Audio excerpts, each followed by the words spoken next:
Good afternoon to GPN Technology's year-end webinar series, Visualize Your Success in 2020. My name is Yvonne Pelkey, and I will be your moderator for today's webinar. Before I introduce our featured speaker, just a few housekeeping items I'd like to go over. The first is that this session is being recorded. So to help keep the background noise to a minimum, we have you in listen-only mode. However, we do love questions and encourage you to utilize the chat feature within Zoom. Before I move forward, take a look in your chat box. You're going to see a question from Rebecca wanting to know what is your favorite Thanksgiving food. So she's going to be asking some questions here to the audience in just a little bit. The recording will be available by the end of the week. If you're a current Edge Pro user, you'll find the link within the Need Help section of Edge Pro. And for all attendees today, we'll send you an email with the link to the recording. That should be coming to you before the end of the week, which hopefully will be tomorrow since it's Thanksgiving. Also take a look in the chat feature within Zoom. There is a link for a free 90-day trial of Edge Pro. And of course, your feedback is incredibly valuable for the continued success of our webinars. So please, towards the end of the webinar, there'll be a 5-question survey. Please take a moment to complete that. Today is the 5th session of our year-end webinar, and our topic is 6 strategies for optimizing your appointment schedule. So today, we're going to be kind of taking a look at your schedule maximization. Do you even understand, what that is, how to calculate it? And we're going to discuss ways and challenge your current processes and show you how you can implement an action plan to optimize your schedule for 2020. Our featured speaker today is Rebecca Johnson, and she really needs no introduction. She is just an amazing person. I had the opportunity to meet Rebecca, gosh, it's been 6 years now at Vision Expo East, and I actually was introduced to her for an opportunity to come on board with GPN at the time and interviewed at Vision Expo East and fell in love with Rebecca the very moment that I met her. So it is an absolute honor, and it's my privilege to introduce to you today my colleague, my friend, Rebecca Johnson. Oh my goodness. So you've got me choked up now, Yvonne. So thank you so much. That was so sweet. And I did want to say that some of you were able to chat your favorite Thanksgiving food. And the reason I wanted you to do that is not only am I curious, but also I'm going to be asking you some questions throughout. And I just wanted to make sure that you had an opportunity to use the chat feature and get an idea how that works. So if you haven't already got your favorite food on there you go. Some of you are chatting right now. So let me read some of these. So Kim says, my great-grandmother's cornbread dressing. Oh my gosh, there is nothing like recipes handed down through the years. And we've got about 4 people saying stuffing, not stuffy, but stuffing, which can be very stuffy, I guess. Mac and cheese. This is one I really want the recipe for this. Sweet potato creme brulee. Oh my gosh. Oh my, and then the casserole, the basic and the yams. Oh my gosh. You guys, I am already hungry. So it looks like you do know how to use the chat. So please respond. And I know that towards the end, we're going to open up for any questions. If you happen to think of something, feel free to just chat it out. And we will definitely answer towards the end. But first of all, I want to tell you, whether you know it or not, we have almost 50% of offices are underbooked. In fact, it's 44.2%. There was a survey in 2018 of about 200 healthcare practices, and they said that 44.2% of offices are underbooked. In fact, if we break that down, and let me make sure I can get this working. Yeah, so if we break that down a little bit further, that means that nearly 1 in 5, or 19.7%, have open slots in at least 25% of their schedule. So having said that, now we've chatted about sweet potato casserole and cinnamon rolls and yam and all that good stuff. The next chat assignment I'm going to give you is I want you to chat to me what you think your schedule is optimized at. So do you have open slots in 25% and 10%? If you don't know, just say I have no idea. Please tell me how to find out, because that's what we're going to do in this webinar, one of the things we're going to do. But I'm just curious, how many of you know what that is? And how many of you, oh, so I'm getting a lot of people. Oh my gosh, this is so funny, Yvonne. I have no idea. I have no idea. No clue. You guys are in the right place. Yay. I'm not sure. Don't know. At least 25%. So I love that. So unsure. 20 to 25% in most offices. 15%. Okay, so 15%. That's not too bad, 15. But we're going to talk, we talked about 85% really being a great benchmark to shoot for. And so not only that, we are going to, let me get this next slide. Whoops, I'm going too fast, Yvonne, I'm sorry. So we're going, there we go. Okay, all righty. So I told Yvonne when we were talking about doing this that I thought it would be super enlightening to look at a real case study from an actual doctor practice. And she thought that'd be fun too. So we're going to work on this together and kind of give you some real numbers and from a real practice. And this is a one doctor practice. They work Monday through Friday. They typically have 30 appointment slots available every day. So that would be 150 weekly. However, the doctor is actually out of the office one day a month. So there's 1 week where they only do, the 120 because they're out one day a month is pretty much the typical average for the doctor. So Yvonne, do you want to walk them through this case study? I think absolutely. I'm happy to. Let me just switch gears really quick. And so I'm going to just make sure we've got the edge up here in the background, and let me come back here. So one of the things that, we did was like most of you, we have really no clue, what your schedule maximization is. And it's really important because if we don't have patients coming in the door, then we can't provide a service. So one of the things, as regional manager and those sorts of consulting and in my days, one of the things that we had to do was figure out what is this practice schedule maximization. And so if I just took a look at, one specific month, so have this great spreadsheet here that we put together. And what I want to know is, if I break this down by week, it helps me understand, where those opportunities are. Smaller chunks helps me meet my goals versus a bigger chunk, all at one time. So I broke my schedule down by week. This is a true live case here. So September 2nd through the 7th, we had total available appointment slots. And I pulled this number from the actual practice management system. So all of the available appointments that you have on your books.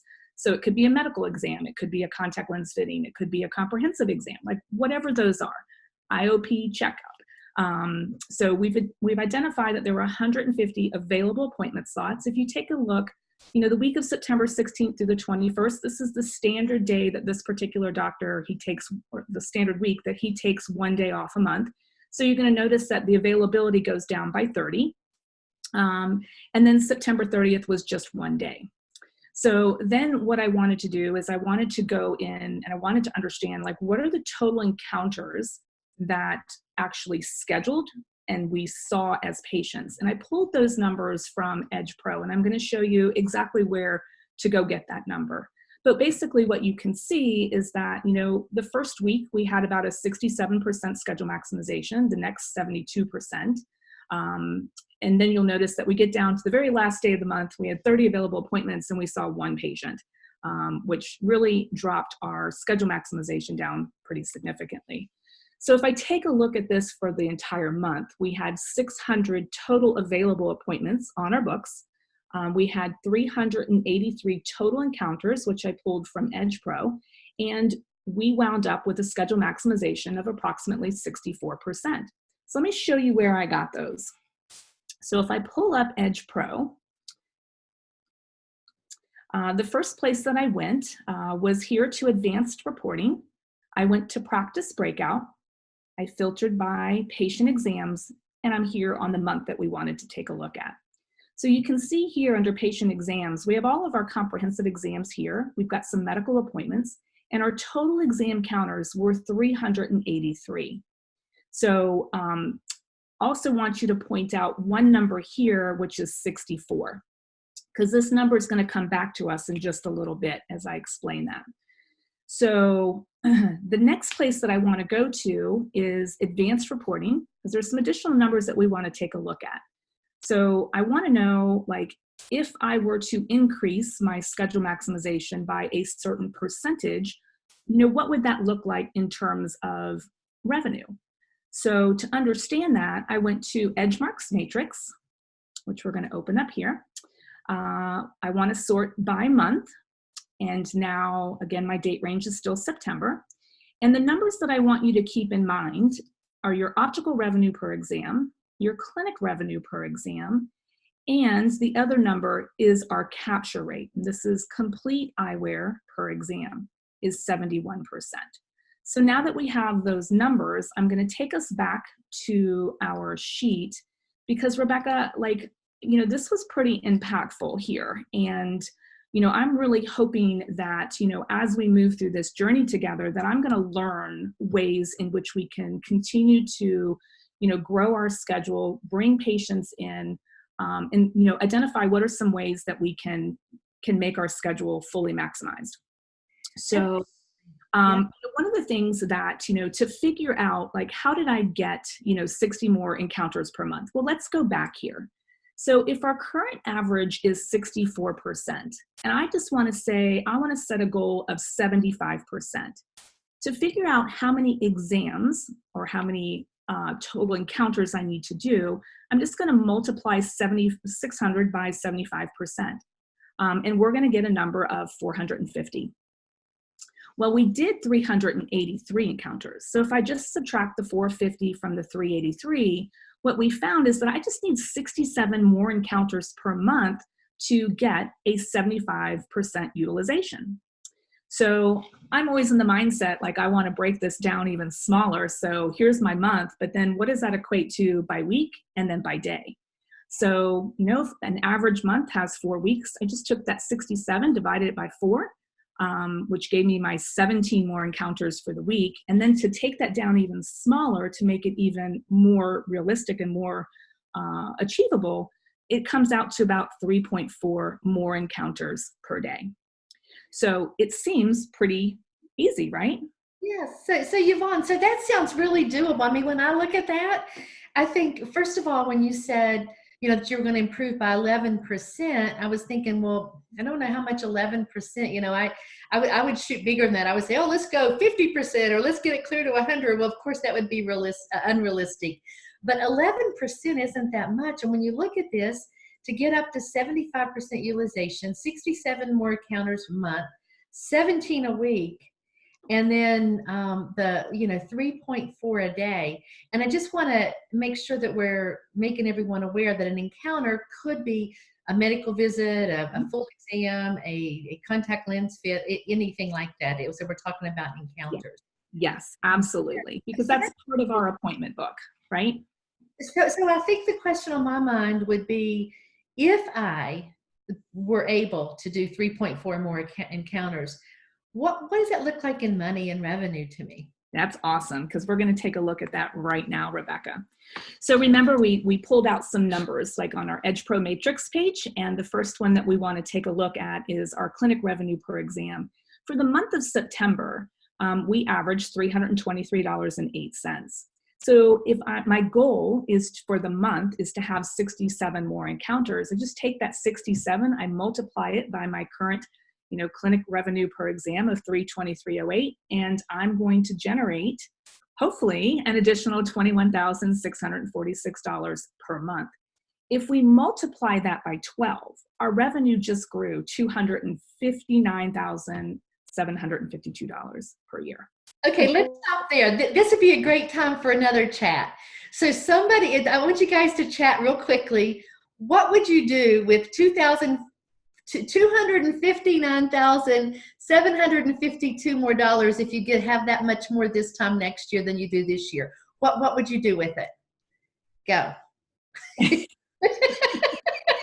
A big pizza party. All right. Upgrade equipment. Yes. Pay off student loans. I love it. Absolutely. So we're looking at buy some new equipment. Yeah. How about update equipment? Yeah. So you guys are really needing some new equipment, and equipment is expensive, as you know. So just in 3.4 additional encounters a day, you could have new equipment. You could have a big pizza party. You could pay off your student loans. And one of them said raises. Now, my guess would be that's one of the staff members. But you know what? We're going to talk about how to motivate your team in this time that we're together. And I do think that raises would definitely be in play if you could get that much money. So yeah. So that's just in clinic revenue. Yeah. What about optical? If we add the optical to that, what do we come up with? Let's take a look at the optical. So remember that we had 67 encounters, and those 67 encounters encompasses our entire appointment book. But remember that number that I said we were going to come back to, that number of 64, right? Those were our medical exams. I want to back those out because they don't generate, or they typically don't generate, a refraction. So my ratio of comprehensive exams to medical is 83% comprehensive, 17% medical. So if I just figure out 83% of 67, I should realistically get 56 more refractions per month. So now when I think about my optical, like, can I realistically get those 56 more refractions over to the optical? Well, probably not. So I used my 71% capture rate because that is what my average capture rate is. So I multiplied that 71% to 56, and it comes out to 40 more eyewear per month. Wow. And so if I break that down by week by day, so 4 weeks out of the month, so that's 10 per week. And if I work 5 days a week, that's just 2 more eyewear per day. That's a small number. And when you break it down this small, it seems so much more achievable and easy to accomplish. So from a revenue standpoint, Rebecca, do you mind if I jump into that? Yeah, drum roll. You're crazy. I miss working with you. So optical revenue per exam, that was a number that we kept in the forefront, which was $297.60. That's the average for September 2019. 40 more eyewear per month would generate us an additional $11,904. That's $143,000 more per year. And that's awesome. So let's do chat again. So you guys, you've paid off your student loans, you bought your new equipment, you've given your raises, you've had your pizza party, and you invested in staffing and education. What are you going to do with the other $150,000 next year? Vacation. Yes. Speaking my language, absolutely. Rental property. Hey, we're going to invest. That's great. You know, you could. It'd be easy to buy some rental property, you know, for $150,000. So I guess the whole point is here. Somebody doesn't sell glasses in their office. That's okay. You can still pay off your student loans. Anyway, guys, I think the point here, and I think that Yvonne just did such a great job in being able to use the Edge Pro to just pull this information out and have that in front of you. It just makes such a difference. And the whole thing is just that little small increment. Think about, we go back to, where do we start before Yvonne went into all that math? We started at 3.4 extra encounters a day. So I think that's really awesome. So let's see where we go from here. Let's talk about, now that we've discussed what you're going to get from it. Yeah, so here is, you're ready to go. Okay. Let me go back. Go ahead. Let's just give the whole summary. I'm sorry. It's hard to... You are a mess. Hold on a minute. Take me back, Yvonne. Take me back. Let me take you back. There you go. When you drive remotely, it kind of takes a minute. All right, All we'll right. start there. Let's just put all of this together so that we see the bigger picture. 67 more encounters was an additional $21,646 per month. 40 more eyewear was $11,904 per month. You put it all together, the practice total is $33,550. That's $402,600 more per year. So Almost Rebecca, here. yeah, so Rebecca, like this is like I really want this to be my primary focus for 2020. And I think 11% is an achievable goal. And really what I'm hoping you can do now is really take us on this journey so that we can, make a plan with all of the things that you're going to talk about over the next few moments. Absolutely. Well, thank you. And so basically what I want to talk about now is just that patient journey. So let's kind of start there, because I think we tend to think about the patient journey really starting, when that patient walks in the door. They show up for the exam, they check in, they have pre-testing, they get their exam, they select their eyewear, and we make an appointment and they're back out the door. And we think of that as the patient journey. But one thing I really want you to think about is that in all reality, that patient journey typically starts with some type of research. The patient journey sometimes starts out up to 12 months out before they ever even show up. So they're going out and they're looking online, they're looking at your reviews, they're checking you out. So of course, you need to make sure you have a great web presence. And I think that's just understood all the way around. You've got to have a great web presence because of the research. You want to make sure that your reviews are good. People are going to be researching you. Then they're either going to come from their research or from a previous recall. They're going to get a reminder. Hopefully you're sending out reminders, and we're going to talk a little bit about that. Then when they actually come, they go through what we just described as the patient journey. They come back to pick up their eyewear. Then they may come back for follow-ups if it's a contact lens check or whatever, but then they're also going to share their experience before they come back again. So you have to think of the patient journey as a little more than just showing up for the eye exam. You have to think of what happens before and after. I'm going to give you 6 different ways that you can optimize your appointment schedule in 2020. Now, my assumption is that many of you are doing a lot of these, but I also think, again, we're talking small increments. So if there's one thing I'm suggesting that you're not doing, I would challenge you to try it and see what a difference it makes towards that almost $500,000 that we just showed you that you could do by just raising 3.4 exams a day with our case study. So the first thing is pre-appoint. I am a fan of pre-appoint. It saves time and it increases revenue. And it generally takes less than a minute to schedule the patient at the same time the following year. Now, if you wait and you send them a little card and you say, call our office to make your appointment, then they're going to call you. You're not going to have time. They're going to leave a message. You're going to call them back. The amount of time is just horrendous for the amount of time that takes. And I've had doctors say to me, well, I don't like to pre-appoint, or my patients say, well, I don't know what I'm doing this time next year. So I don't, but basically I think if you reassure them that you're going to be letting them know that when the appointment is, you're going to be getting in touch with them ahead of time and giving them a chance to change it if something came up. I particularly like when my doctors pre-appoint me. Again, every time I go to the dentist, I always leave with an appointment card, and I think that's what we need to do with our patients as well. I read this article by Dr. Gina Wesley. It was called Top 10 Management Tips in the Review of Optometry, and she brought out something that I think is really worth noting, and that is, if you rely on patients scheduling themselves, once you remind them that they're due to schedule, they're often going to come to your office every 18 months instead of every 12, because they're going to put it off, and then you're going to remind them again, then they're going to put it off. So with this method, basically what happens is they end up coming about 3 times in a 5-year time frame instead of the expected 5, and that's even people that have benefits. So this can lead to thousands of dollars lost in your practice over a course of time. So just just making sure that you pre-appoint and that you get those people in and don't rely on them to call in or to make the appointment themselves. And I wanted to give you a little bit of language too around pre-appointing.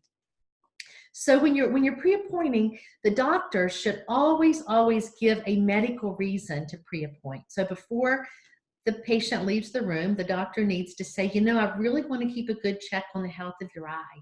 And so I'd like to see you in a year. And we're going to go ahead and schedule that appointment today, and Cheryl will work with you on that. Whoever Cheryl is at the front desk, I guess. So so then the staff, then when they go out to see Cheryl, then Cheryl should say, you know, the doctor wants to see you in about a year. How about the same time next year? You're going to get reminders, so you can always change it if the time isn't good for you. So I think it's just really important to do that. And always, doctors, make sure that you say to the patient, I want to keep a check on your eye health. And so it's important that I see you in 1 year. That kind of language goes a long way. So the second, and this is doctors, office managers on the line, write this down. If you don't do anything else from this webinar, do this: ask questions. The reason I say that is because I've had the wonderful opportunity to consult in so many practices and go in and ask questions myself. And it's always funny how processes may have been put into place by the doctor 15, 20 years ago, and the doctor thinks, oh, that's still what we're doing, when in reality, those things have changed. One of the things I find is that I've seen many great processes in place go downhill once you lose a staff member. And once things get busy in the practice, everyone starts to kind of cut corners. And if that happens long enough without you taking that pulse and asking questions, then those cut corners are going to become the norm. And they start to move away from those processes that you put in place. So basically, don't ever assume that they're doing what you told them to do. In one place, rescheduling appointments, a question to ask is not, hey, do we reschedule our no-shows? You're going to be told, yes, we do. But I think the question you should ask is, tell me what happens when someone doesn't show up for their appointment. Walk me through that process. What do we do? And then sit back and listen. And this is a great way at a staff meeting to talk about it. You know, get everybody together and say, hey, we've got a goal for 2020 that we're going to, you know, improve our schedule optimization, and it's everyone's responsibility from, you know, it's not just the front desk, it's everyone's responsibility in the office. And I want to understand right now what we're doing. So what are we doing when somebody doesn't show up? The next would be, what are we doing to confirm appointments? What does that look like? And how many times are you leaving a message? And what is that message that you leave them when you call to confirm the appointment? And how are we marking that down, whether we've done it or not? And if the person that normally calls to confirm appointments, if they're out of the office, who does it then? So there's some really good questions like that, because you want to make sure that those things are really happening, because it's important if you're going to set that goal. Sending out recalls. Who sends out recalls? How are they sent out? How often are they sent out? What happens, like, and again, if you're pre-appointing, you're not going to have a whole lot of recalls, but you may have some for people that's, you know, don't want to be pre-appointed or whatever. You never let somebody walk out the door without at least getting them somewhere in your practice management system. So if you have recalls, what's happening? Who's sending those out?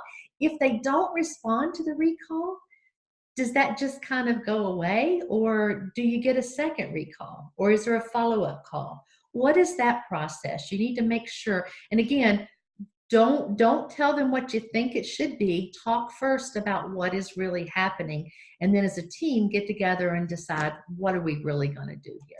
Hey, Rebecca, before you move forward, a question popped up.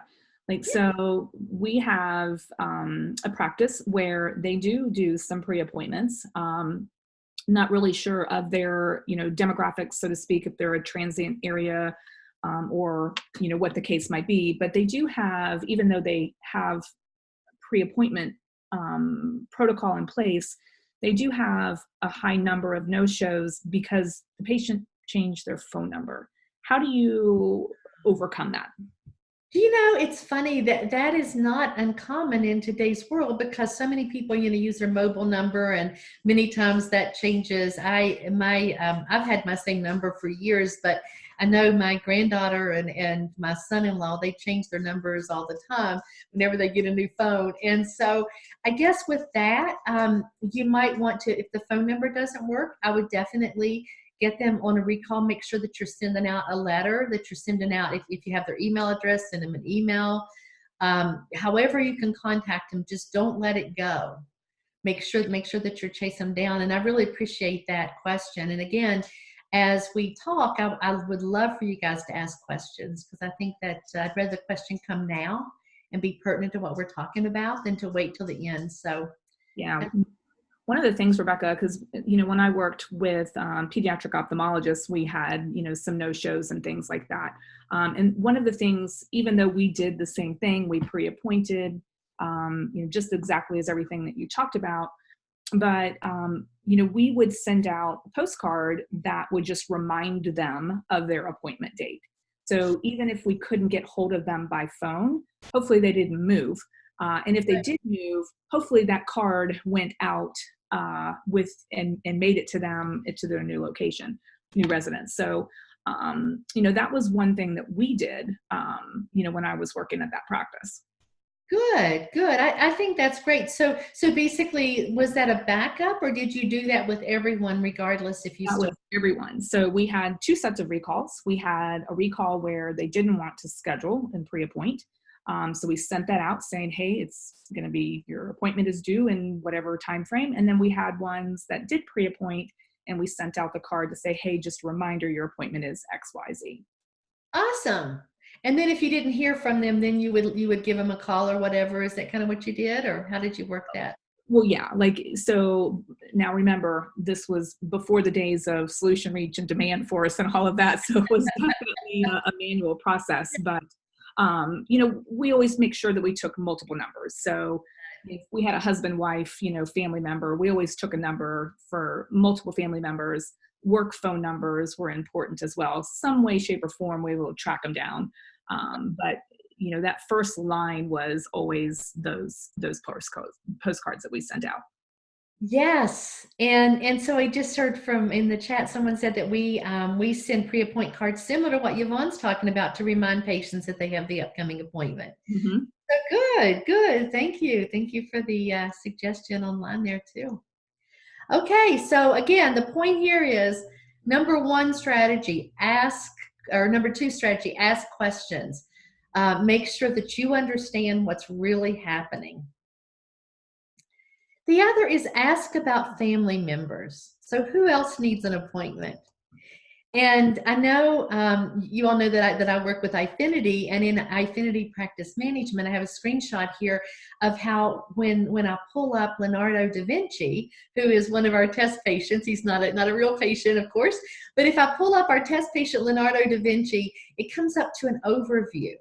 And down there you see in the little orange box that he has a daughter named Suzette. And so when Leonardo calls or if he's leaving and I'm pre-appointing or whatever, I'm always going to look at this overview to see his family members. And what is gold right there on the screen is where it says last exam date. So Suzette's last exam date was September the 4th of 2018. If I'm pre-appointing Leonardo, he's leaving right now, and I don't look at this, I'm gonna lose this. Suzette may not come in for 2 or 3 years. But if I look at this, I can say, oh, you know what, Leonardo, it looks like Suzette hasn't been in yet this year. Let's go ahead and see if we can get her in next month. I have an opening on Wednesday, December the 10th at 9 o'clock. Can you bring her in then? We don't want to miss her appointment. And so always check for family members. And I know, Yvonne, when we were talking about this yesterday evening, you brought up a really great idea about also looking at their authorizations when you're getting the authorization. You want to share that? Yeah, absolutely. So, we have to go in, we are all part of managed care plans today, whether it's VSP, IMED, Davis, whatever else we might take. And when you log in there, you can see not only that particular patient, but you can see their family members as well. And in most cases, it tells you whether they're eligible or not eligible for an exam, and it'll tell you when they are next eligible. So even if they're not current family members, that's another way in which you can offer or find family members that may not already be in your system. It was a great resource. Love that, you know, those managed care plans do that. That's awesome. So if any of you have already got back to the chat, how many of you just answer yes if you've already got an idea of something you can do different? Let's see how many yes. We're getting 1 yes, 2 yeses, 3, 4, 5. They're coming in quick. Oh my gosh. 6, 7, 8, 9. All right, Yvonne. Yes. We're only really half an hour in. We still have lots of yeses. All right, awesome. Well, thank you guys so much, and thank you for participating with us. So next, use integrated online scheduling. Make it easy for your patient. Make it easy for your staff. Did you know that today 55% of healthcare practices actually use online scheduling? And that number is rising. I don't know about you, but I am so busy during my workday that if I have to make an appointment for the dentist or the doctor or even my hairdresser, I'll even write myself a sticky note and stick it on my computer, but the day gets away from me. And at the end of the day, I'm like, darn, I didn't do that. And I lost my opportunity because it's after 5.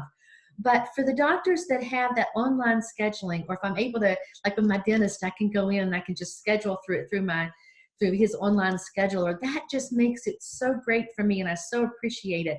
And so if you think about it, 55% are actually offering that, and that is definitely rising. And I think if you're not doing that, you really need to take a look at that.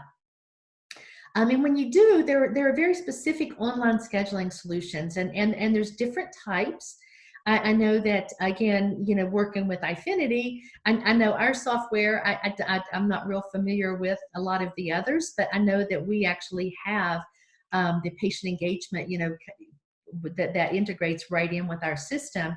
And there are really 3 different types of scheduling solutions. There's what I would call the standard.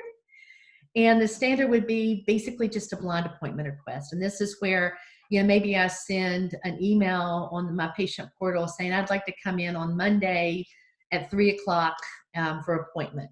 And then the office has to follow up with me and says, oh yeah, we've got Monday at 3 o'clock, or we don't. And so this is causing, you know, just some office interaction here.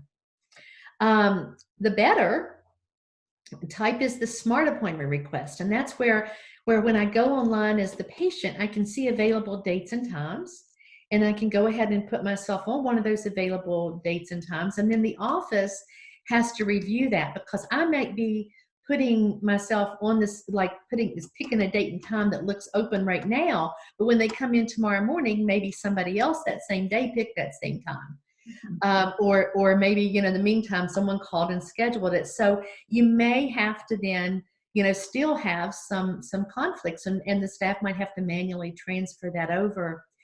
What I would call the best online scheduling solution would be when it shows available dates and times. It's real time. It automatically writes the appointment into, you know, the scheduler. There's no patient follow-up required. It eliminates conflicts. That to me is the best that you can have, and that is certainly what I would recommend you looking at if you're not already using an online scheduling solution like that. Hey, Rebecca, before you advance forward. So one of the things, like, you know, when I think about like my options and being able to schedule appointments and things like that, you know, the first one, that blind one, even the second one, like I have to sit there and now, because I have to wait for verification that I can have that time slot in that day. So now it requires me to follow up, which if we're all busy, like I want like validation right then and there that I've got this appointment on this date and this time, because I don't have time to follow up. If I don't have time to make a phone call from 9 to 5 or 8 to 5, I don't have time to follow up either. So I do know, like, you know, definitely when I go and, you know, look at different websites with practices that I work with even today, I go check out their web pages and I look to see is there that availability. And, you know, certainly it's an opportunity. I look at it as a benefit of coming to this practices, because to me, like, in my mind, in addition to all the equipment and things that I see, online and all the services that they provide, I'm like, oh my gosh, they're advanced technology and I can make an appointment right now. This is awesome.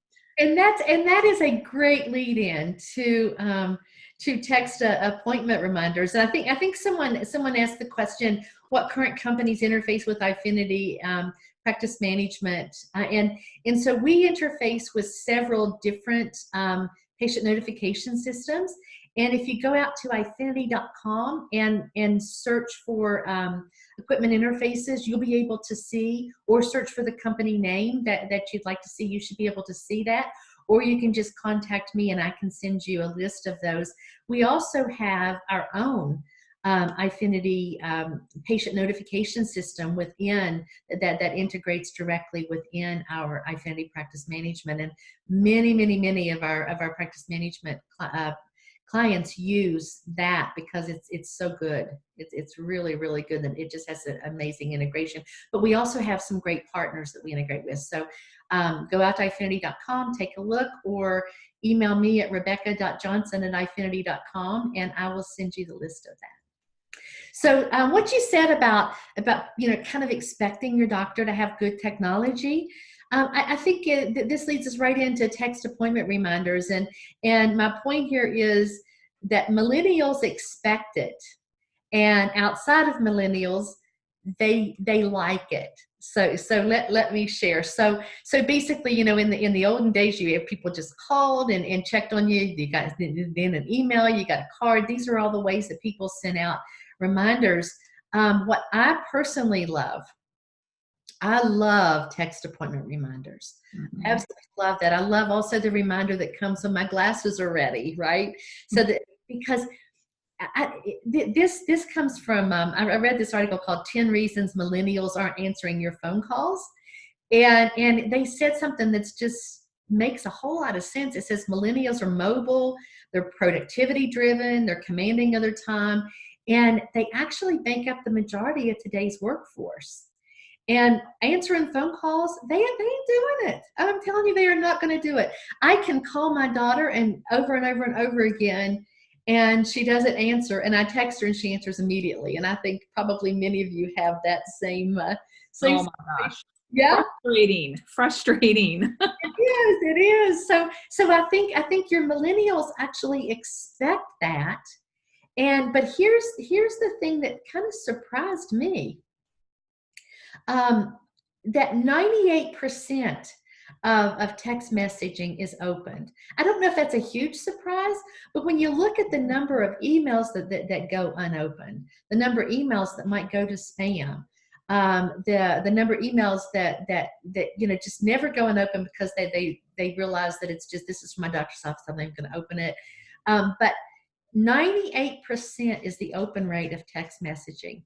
And did you know 82% of people don't listen to voicemails from unknown numbers? So when you call, it's an unknown number. And 82% aren't even going to listen to that voicemail. And I think I'm one of those. I probably pull up my voicemail maybe every other, maybe every 3 days, because nobody ever outside of just people trying to sell me things calls me. Everybody texts me or emails me. This was a surprise for me. So the generational differences.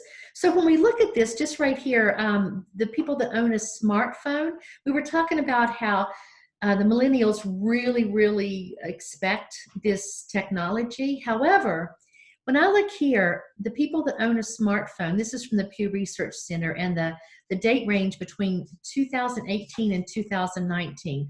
I'm going to show you this right here. The silent generation, born 1945 or earlier. Just in 1 year, they went from 30% of those folks having a smartphone to 40% having a smartphone. So there was a 10% increase just in the past year. And I do know, my mother-in-law's 82. She texts me all day long. If we go up here to baby boomers in 2018, 67% owned a smartphone, and those went up to 68% over the year. But look here at millennials, 92% own a smartphone, and it went up to 93%. So right here, this is your patients right now. So any doctor that tells me, I don't really use text messaging because most of my patients are older, I think I would beg to differ with you right now. I think there was a point where that would be a valid excuse for not using it. But today, I really believe that that this is something that you need to get on board with. Would you agree with that, Yvonne? Absolutely. And I was just going to piggyback with that. Like if you go into into any like Verizon or AT&T or T-Mobile or whatever, it's very rare that you will find a flip phone. So they're pushing people into purchasing smartphones now. And the technology is so outdated with those flip phones. Like, why would you want something like that when you could have a phone that would help you like be productive in your life? Exactly. So like I talked about my 82-year-old mother-in-law, she doesn't do a whole lot with emails and things like that, but she definitely texts all day long. She texts with her grandkids, she texts with me, just all day long I'm getting text messages. So again, don't, if your patients are older, I wouldn't let that stop you. So we went through five different strategies to help you. The next one, and this is the last one, is manage your schedule. Don't let it manage you. And so what I want to say about that is keep a waiting list. Even if you can schedule people in quickly, if somebody can't get scheduled in at the time with a time frame, like it might be that maybe I have to have an 8 a.m. appointment, but you say, well, I could get you in at 2 p.m. tomorrow. And I'd be like, no, I have to have an 8 a.m. And you say, well, I can't get you in, till next Friday for that. Write that down, because if an 8 a.m. opens up, call me. I'll appreciate it as your patient. And also you'll get me in sooner and open up that appointment later down the week for somebody else that could come in. So keep a waiting list. Yvonne, you were talking about looking ahead in your schedule. Yeah. And yeah, you want to touch on that for a minute? Yeah, absolutely. So again, like when I was working with the, ophthalmologist, it was a requirement that his schedule was full, and not just 65% or 75%, but 100% maximized. So, again, like it's sometimes difficult. Patients are going to cancel, they're going to no-show. Sometimes you just can't do anything, especially if it's, first thing in the morning or very late in the afternoon. But where there are opportunities, look ahead in your schedule. So if it's 10 o'clock in the morning and your 4 o'clock patient just canceled, what I always did was I went to the next week. So next week, Wednesday, I looked ahead and I said, oh, here's Mrs. Smith. I remember her asking for an early appointment. I'm going to call her right now and see if she'd like to come in early. And I would just say, hey, look, we had a cancellation. Would you like to come in? And I would just go through the schedule until I found somebody that said, oh, yeah, heck yeah, I want to come in. And they do. So it was easier to look ahead and try to have to fill the books than looking right now and trying to have the books. So what I am most excited about, Rebecca, is the scheduling around the noon thing, because that was new for me and I loved it. So I'm excited to hear what you have to say about that. So basically, if somebody, whenever you're scheduling an appointment, if someone specifically says, I have to come in at this time of the day or afternoon, that's one thing. But most patients, a lot of patients don't do that. And so the first appointment you should offer, imagine that you have your noon hour, and if you're going to offer a time period, you should always say, okay, Yvonne, we do have an opening on December the 10th, we have an 11 o'clock and a 1 o'clock. And so what I'm doing is I'm going above the noon hour and below the noon hour. And then if Yvonne takes one of those spots, the next person, let's say she takes the 11 o'clock, the next person I'm going to say we have a 10 o'clock and a 1 o'clock. We have a tendency to kind of start filling the schedule from the morning down. And so the reason that I think scheduling around noon makes a lot of sense, and that's because it brings greater efficiencies. So many times you might need some training on your software. You might need to have a staff meeting. You might want to just have a big rally meeting about how awesome it would be if we could, just raise our appointment schedule by 3.4 appointments a day. But if you have no time to have those meetings. But if you schedule from noon, you're either going to have, on many days, opening at the first of the day or at the end of the day. And so if your employees are part-time, you can have them come in later, or you can have them leave earlier, or you can use that time to have your team meetings and things like that, instead of just having these little spaces in between. So as much as you can, try to start with noon and move this direction instead of straight down. Make sense? Yeah, absolutely. I love it. Great, great concept. Yes. Okay. And then the last thing I want to talk about is motivating staff to fill the chairs. So I have one last thing I want to ask for chat, and that is, whose responsibility in your office is it to make sure the schedule is full? Whose Got quiet. responsibility? Here it comes. All of us, everyone, everyone. Yes, you guys already know the answer. Everyone, everyone. Absolutely. And I think that's something you need to remind your team about. It's not just the appointment scheduler. It's a team effort, Cindy. You're right. It's definitely a team effort. So everyone is accountable for making sure that schedule is full and that we're maximizing that out. You definitely want to, you typically will have like people who are accountable for specific tasks within that. But over and over, you need to tell your team, we are all accountable to make sure the schedule's full. And then the other thing is that doctors, office managers, look at these numbers as a team. If this is what you're going to do in 2020 to try to make a difference, again, so many times, and I know GPN recommends this as well, is there's so many things you can do in your practice, but we found that the most valuable thing to do is to just pick one or two and then go with that. Just, make it a home run, because if you pick everything and you're trying to change it, you're not going to get anywhere. You just get laser focused on one or two things. And if one of those is looking at your schedule optimization, then look at those numbers as a team, post it in the break room, make sure that it's always visible and that people are always looking at that. And then incentives, what's the incentives? Well, a lot of people say, well, their paycheck is an incentive. And that's usually the same people that think that thank you is that the paycheck is also the thank you. It's important to let people know what's in it for you. And of course, it just to say, well, we want to make this extra money, or we want to keep the practice open, or whatever. That starts to feel like kind of like a death march. But what you want to do is you want to get them excited, and whatever that incentive is. Somebody said, if you had that extra money, I'd throw a big pizza party. Hey, maybe it is a big pizza party. Maybe it's putting aside some money every month. Like if every month that you meet that goal, maybe a little bit of money goes into an account, and at the end of the year, the staff gets to vote how to spend that money. I have one friend that that's exactly what they do. They set a goal, and every month they meet it, it goes into an account. And then if they have enough, whatever they have enough money for, they do as a team at the end of the year. They actually not too long ago took a cruise, a 3-day cruise as a team, based on the money that they got from meeting their goal. And so I think, just be creative, ask the team what they want, and make it fun. Make it fun.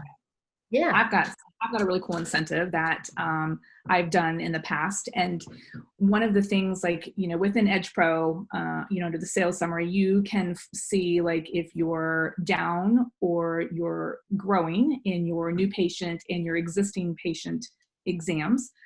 So I love that feature. So anytime when I started seeing those numbers go down, like, where are these people? Where are they going? So what I did at one practice was I ran a recall report where I hadn't seen them in 13 months. And so with one particular practice, it was a hefty report. And I said, okay, here's what we're going to do. I've got $125 gift, the total was $125 gift cards. So $25 increments. So I had 5 of them.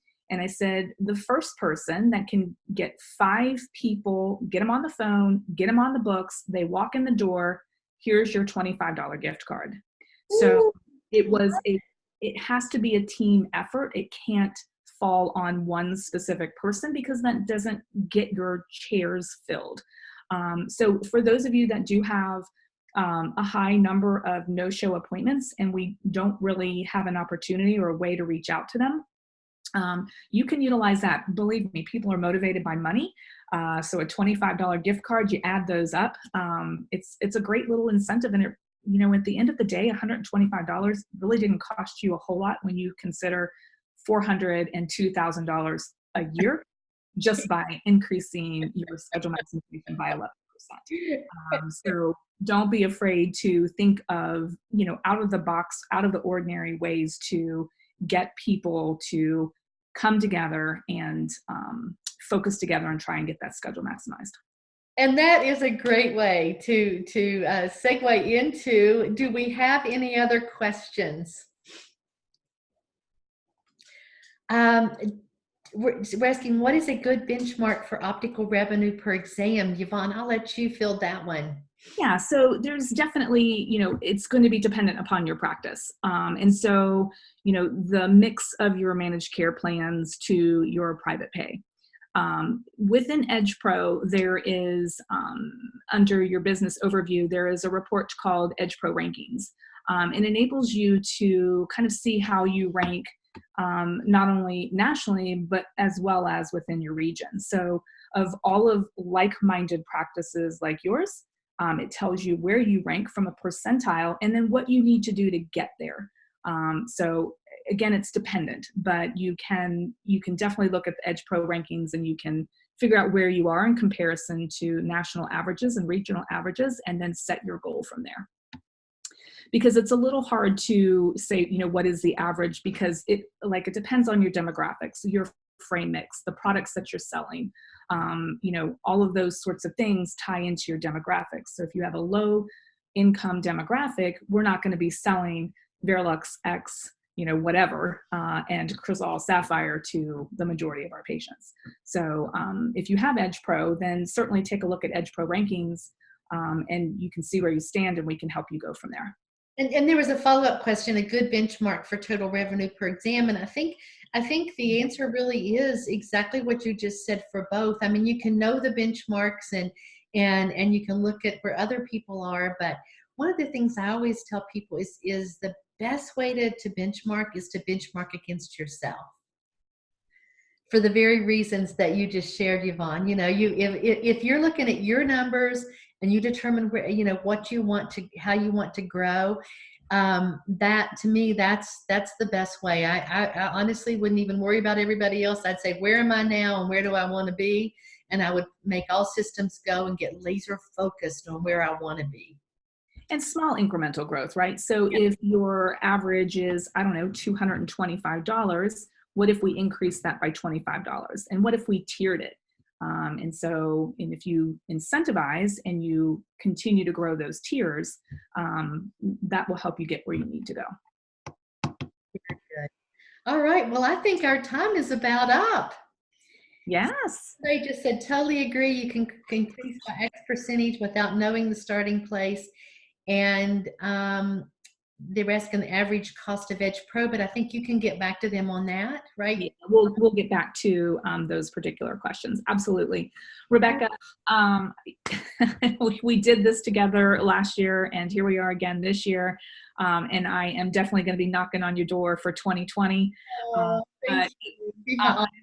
Always, I love working with you. And gosh, it's the only time it seems like we get to connect and have a good time and laugh. And I just want to thank you so much for being part of our year-end webinar series. And to all the attendees, thank you so much for joining.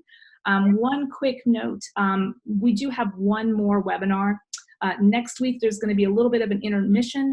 We'll be coming back December the 10th. 2:00 p.m. Eastern Standard Time for our final year-end webinar series. Everybody have a great Thanksgiving, and we'll see you in December. Take care. Yeah. Bye, Rebecca. Bye.